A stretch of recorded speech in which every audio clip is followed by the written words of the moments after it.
भाषा संस्कृतं सरसभाषा संस्कृतं सरस सरल मनोज्ञ मंगल देव भाषा संस्कृतं मधुर भाषा संस्कृतं मृदुल भाषा संस्कृतं मृदुल मधुर मनोहरामृततुल्य भाषा संस्कृतं देव भाषा संस्कृतं वेद भाषा संस्कृतं भेदभाव विनाशकं खलु दिव्य भाषा संस्कृतम् अमृत भाषा संस्कृतं अतुल भाषा संस्कृतं सुकृति घनहृति परिलसित शुभवरद भाषा संस्कृतम्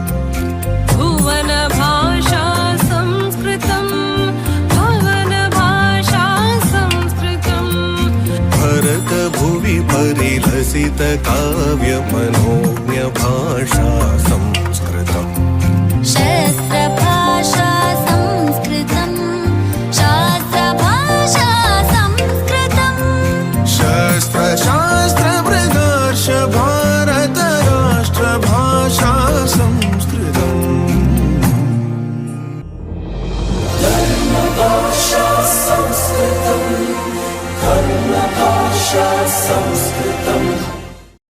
ఓం నమో వెంకటేశాయ. సంస్కృతం నేర్చుకుందాం కార్యక్రమానికి స్వాగతం.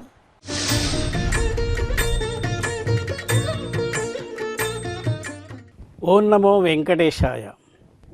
సంస్కృతం కేవలం భాషా న. ఇయం భాషా పంచసహస్రవర్షాత్మికాయాः మహోన్నతాయాः భారతీయ సభ్యతాయాः प्रतिनिधिभूता अस्ति. संस्कृतस्य अध्ययनेन शुद्धम् उच्चारणं स्पष्टा भावाभिव्यक्तिः ज्ञानं विज्ञानं विचक्षणज्ञानम् इत्यादिकं सम्पद्यते. सामान्यमानवं महोन्नतं सम्पादयितुम् अपेक्षिता सामग्री शक्तिश्च संस्कृतवाङ्मये पर्याप्ततया अस्ति. तिरुपतिस्थम् अस्माकं राष्ट्रीयसंस्कृतविद्यापीठं संस्कृतभारत्याः सहयोगेन तिरुमल-तिरुपति-देवस्थानानां श्रीवेङ्कटेश्वरभक्तिवाहिन्याः सहयोगेन संस्कृतं पठामः इति नामकं कार्यक्रमं निर्वहति. वयम् अनेन कार्यक्रमेण भवतः सर्वामपि संस्कृतभाषां शिक्षयामः इति न वदामः, अपि तु सुगमेन द्वारेण संस्कृतभाषाभवने भवतः प्रवेशयितुं प्रयत्नं तु कुर्मः. आगच्छन्तु संस्कृतं पठामः इत्यस्मिन् कार्यक्रमे भवतां हार्दं स्वागतम्. ओं नमो वेङ्कटेशाय.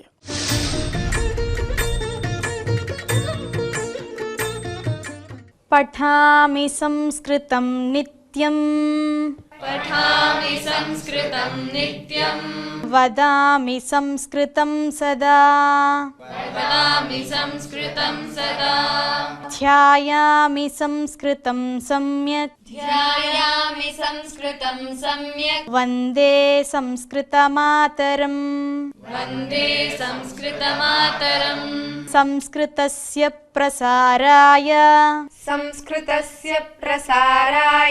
नैजं सर्वं ददाम्यहम् नैजं सर्वं ददाम्यहम् संस्कृतस्य सदा भक्तो संस्कृतस्य सदा भक्तो वन्दे संस्कृतमातरम् वन्दे संस्कृतमातरम् संस्कृतस्य कृते जीवन् संस्कृतस्य कृते जीवन् संस्कृतस्य कृते यजन् संस्कृतस्य कृते यजन् आत्मानमाहुतं मन्ये आत्मानमाहुतं मन्ये वन्दे संस्कृतमातरम् वन्दे संस्कृतमातरम् वन्दे संस्कृतमातरम् वन्दे संस्कृतमातरम् वन्दे संस्कृतमातरम् वन्दे संस्कृतमातरम्. గత భాగంలో నేర్చుకున్న కొన్ని ముఖ్యాంశాలను ఇప్పుడు పునః సమీక్షించుకుందాం. ఉపాహారశాల उपाहारशाला उपाहारगृहम् उपाहारगृहम् उपाहारकेन्द्रम् उपाहारकेन्द्रम् प्रातराशः प्रातराशः शाल्यपूपः शाल्यपूपः पूरिका पूरिका माशदोसा माशदोसा पलाण्डुदोसा पलाण्डुदोसा उपसेचनम् उपसेचनम् उपदंशः उपदंशः पयोहिमम् पयोहिमम् स्वादुमथितम् स्वादुमथितम् గత భాగంలో జరిగినటువంటి ముఖ్యాంశాలను పునఃసమీక్షించుకున్నాం కదా. ఇప్పుడు తృతీయ విభక్తి అనగా కర్రతో చేతితో లాంటి క్రియాపదాలను ఎలా ఉపయోగించాలో తెలుసుకుందాం. నమో నమః పఠామః. शकटः अश्वशकटः वृषभशकटः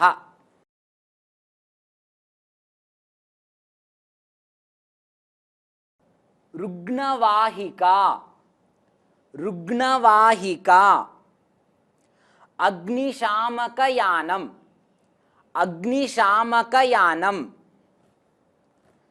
भारवाहकम् भारवाहकम् भारोत्तोलकम् नगरयानम् नगरयानम् द्रुतयानम् द्रुतयानम् शीतलयानम् शीतलयानम् कर्षणयानम् कर्षणयानम् द्विचक्रिका द्विचक्रिका त्रिचक्रिका त्रिचक्रिका स्कूटर यानम स्कूटर यानम लोकयानम लोकयानम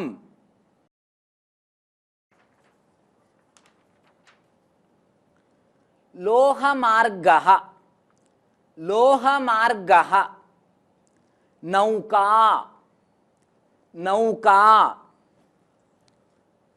विमानम विमानम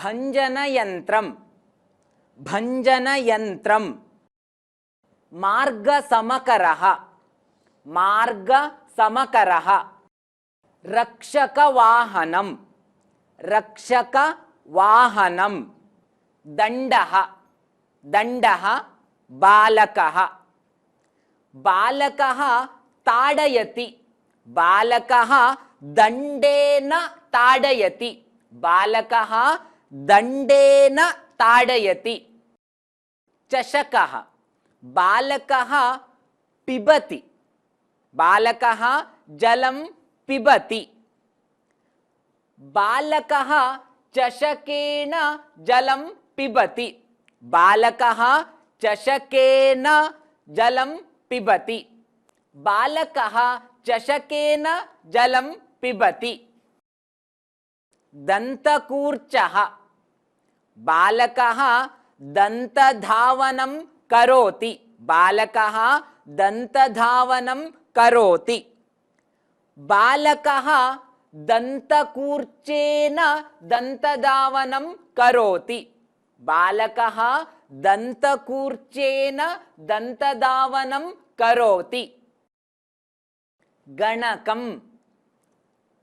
बालकः गणनां करोति बालकः गणनां करोति बालकः गणकेन गणनां करोति बालकः गणकेन गणनां करोति दन्तकूर्चः दन्तकूर्चः अहं दन्तधावनं करोमि अहं दन्तकूर्चेन दन्तधावनं करोमि अहं दन्तकूर्चेन दन्तधावनं करोमि दन्तकूर्चः दन्तकूर्चेण दन्तकूर्चः दन्तकूर्चेण अहं वस्त्रकूर्चेन वस्त्रं प्रक्षालयामि अहं वस्त्रकूर्चेन वस्त्रं प्रक्षालयामि अहं हस्तेन प्रदर्शयामि अहं हस्तेन प्रदर्शयामि अहं नेत्रेण पश्यामि अहं नेत्रेण पश्यामि दन्तकूर्चः दन्तकूर्चेण दन्तकूर्चः दन्तकूर्चेन मार्गः मार्गेण वस्त्रकूर्चः वस्त्रकूर्चेन हस्तः हस्तेन पादः पादेन मुखं मुखेन नेत्रं नेत्रेण नेत्रं नेत्रेण कर्णः कर्णेन चषकः चषकेन चमसः चमसेन हस्तः हस्तेन कण्ठः कण्ठेन मार्गः मार्गेण पुस्तकं पुस्तकेन वित्तकोशः वित्तकोशेन फलं फलेन भवनं भवनेन स्यूतः स्यूतेन धनस्यूतः धनस्यूतेन जलं जलेन स्नानफेनकं स्नानफेनकेन वस्त्रफेनकं वस्त्रफेनकेन गणकं गणकेन सङ्गणकं सङ्गणकेन उत्तमं सः जलं स्नानं करोति सः जलेन स्नानं करोति सः केन स्नानं करोति सः जलेन स्नानं करोति बालः चमसः क्षीरं पिबति बालः केन क्षीरं पिबति बालः चमसेन क्षीरं पिबति रामः हस्तः चित्रं नयति रामः केन चित्रं नयति रामः हस्तेन चित्रं नयति श्रीशः फेनकं वस्त्रं क्षालयति श्रीशः केन वस्त्रं क्षालयति श्रीशः फेनकेन वस्त्रं क्षालयति सीता खेदः पुस्तकं पठति सीता कथं पुस्तकं पठति सीता खेदेन पुस्तकं पठति अहं हस्तः लिखामि अहं केन लिखामि अहं हस्तेन लिखामि अहं दण्डेन ताडयामि अहं मुखेन वदामि सुब्रह्मण्य वाक्यं वदतु अहं चषकेन जलं पिबामि भवान् केन जलं पिबति अहं चषकेन जलं पिबामि भवान् केन जलं पिबति अहं चषकेन जलं पिबामि उत्तमं कण्व वाक्यं वदतु अहं पादेन चलामि भवान् केन चलति अहं पादेन चलामि समीचीनं साई विजय वाक्यं वदतु अहं हस्तेन ताडयामि भवान् केन ताडयति अहं हस्तेन ताडयामि सम्यक् गुरुराज अहं कर्णेन शृणोमि भवान् केन शृणोति? अहं कर्णेन शृणोमि। उत्तमम्। अहं हस्तेन लिखामि। भवती केन लिखति? अहं हस्तेन लिखामि। उत्तमम्। मुक्तश्री? अहम् उपनेत्रेण पश्यामि। भवती केन पश्यति? अहम् उपनेत्रेण पश्यामि। वागधीश्वरी? भवान् केन पूजां करोति? अहं पुष्पेण पूजां करोमि। भवान् केन पूजां करोति? अहं पुष्पेण पूजां करोमि। सम्यक्। मनस्विते? भवान् केन विद्यालयं गच्छति? अहं वाहनेन विद्यालयं गच्छामि। भवान् केन विद्यालयं गच्छति? अहं वाहनेन विद्यालयं गच्छामि। समीचीनम्। स्तुतिप्रिये? भवान् केन पश्यति? अहं नेत्रेण पश्यामि। भवान् केन पश्यति? अहं नेत्रेण पश्यामि। सुन्दरम्। पूजा, पूजा। मापिका, मापिका। पूजा मापिकया रेखां स्थापयति। पूजा मापिकया रेखां स्थापयति। तालः, कुञ्चिका, कुञ्चिका। तालः। पूजा तालम् उद्घाटयति। पूजा तालम् उद्घाटयति। पूजा तालं कुञ्चिकया उद्घाटयति। पूजा तालं कुञ्चिकया उद्घाटयति। उदञ्चनी, उदञ्चनी। पूजा उदञ्चन्या जलं स्थापयति। पूजा उदञ्चन्या जलं स्थापयति। पूजा उदञ्चन्या जलं स्थापयति। लेखनी, लेखनी। पूजा लिखति। पूजा लिखति। पूजा लेखन्या लिखति। पूजा लेखन्या लिखति। मापिका, मापिका। अहं मापिकया ताडयामि। अहं मापिकया ताडयामि। अहं मापिकया ताडयामि। कर्तरी, कर्तरी। अहं कर्तर्या कर्तयामि। अहं कर्तर्या कर्तयामि। योजनी, योजनी। अहं योजन्या योजयामि। अहं योजन्या योजयामि। जिह्वाशोदिनी, जिह्वाशोदिनी। अहं जिह्वाशोदिन्या जिह्वाशोदनं करोमि। अहं जिह्वाशोदिन्या जिह्वाशोदनं करोमि।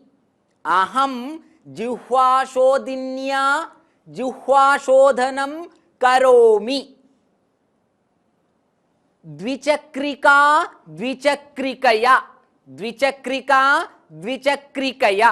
द्विचक्रिका, द्विचक्रिका, द्विचक्रिकया। मापिका, मापिका, मापिकया। पेटिका, पेटिका, पेटिकया। यानपेटिका, यानपेटिका, यानपेटिकया। नासिका, नासिका, नासिकया। लेखनी, लेखनी, लेखन्या। कर्तरी, कर्तरी, कर्तर्या।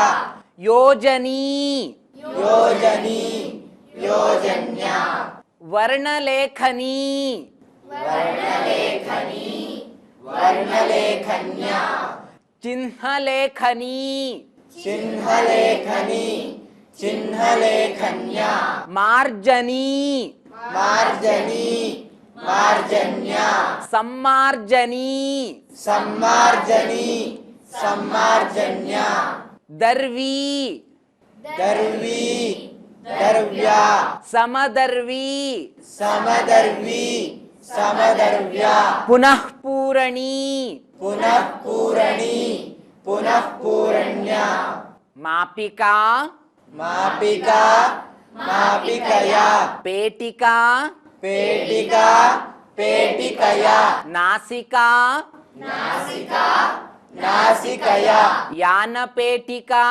यानपेटिका यानपेटिकया वर्तिका वर्तिका वर्तिकया दीपा दीपा दीपया उत्तमं सुदर्शन अहं द्विचक्रिकया विद्यालयम् आगच्छामि उत्तमम् उमामहेश्वर अहं घट्या समयं पश्यामि भवान् कया समयं पश्यति अहं घट्या समयं पश्यामि उत्तमम् मणिकण्ठ अहं कर्तर्या कर्तनं करोमि भवान् कया कर्तनं करोति अहं कर्तर्या कर्तनं करोमि समीचीनम् प्रदीप अहं दूरवाण्या सम्भाषणं करोमि भवान् कया सम्भाषणं करोति अहं दूरवाण्या सम्भाषणं करोमि उत्तमम् शेषाद्रे अहं निर्यासपट्टिकया लेपनं करोमि भवान् कया लेपनं करोति अहं निर्यासपट्टिकया लेपनं करोमि सम्यक् महति भवान् कया जिघ्राणं करोति अहं नासिकया जिघ्राणं करोमि भवान् कया जिघ्राणं करोति अहं नासिकया जिघ्राणं करोमि सम्यक् धनलक्ष्मी भवान् कया मापनं करोति अहं मापिकया मापनं करोमि अहं मापिकया मापनं करोमि सम्यक् भवान् कया जलं पिबति अहं कूप्या जलं पिबामि समीचीनम् श्रावणी भवान् कया अस्वस्थं वैद्यालयं नयति अहम् अस्वस्थं रुग्णवाहिकया वैद्यालयं नयामि भवान् कया अस्वस्थं वैद्यालयं नयति अहम् अस्वस्थं रुग्णवाहिकया वैद्यालयं नयामि भवती कया मार्जनं करोति मार्जन्या मार्जनं करोमि भवती कया मार्जनं करोति अहं मार्जन्या मार्जनं करोमि सुन्दरम् पूजे अहम् अङ्गुल्या दर्शयामि भवती कया दर्शयति अहम् अङ्गुल्या दर्शयामि समीचीनम् गुरुराजा अहं हस्तेन लिखामि अहं हस्तेन लिखामि अहं दण्डेन ताडयामि अहं दण्डेन ताडयामि अहं मुखेन वदामि अहं मुखेन वदामि अहं द्विचक्रिकया गच्छामि अहं द्विचक्रिकया गच्छामि अहं नासिकया जिघ्रामि अहं नासिकया जिघ्रामि अहम् अंगुल्या दर्शयामि अहम् अंगुल्या दर्शयामि సమీచీనం. అభ్యసించారు కదా, కర్రతో చేతితో లాంటి పదాలను సంస్కృతంలో దండేన హస్తేన అని అంటారని. ఈ తృతీయ విభక్తితో మనం చేసిన అభ్యాసం సంస్కృతం సులభంగా నేర్చుకోవడానికి ఎంతో ఉపకరిస్తుంది. సర్వే భవంతు సుఖినః सर्वे भवन्तु सुखिनः సర్వే సంతు నిరామయాః सर्वे सन्तु निरामयाः సర్వే భద్రాణి పశ్యంతు सर्वे भद्राणि पश्यन्तु మా కశ్చిద్ దుఃఖభాగ్ భవేత్. मा कश्चित् दुःखभाग् भवेत्. ఓం శాంతి శాంతి శాంతి. ॐ शान्ति शान्ति शान्तिः. रामः रामेण सह रामः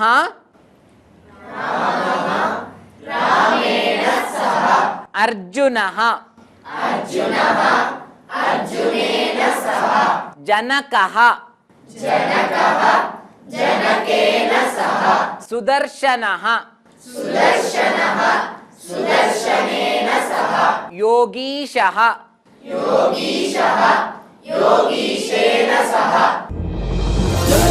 भाषा संस्कृतं धर्म भाषा संस्कृतम्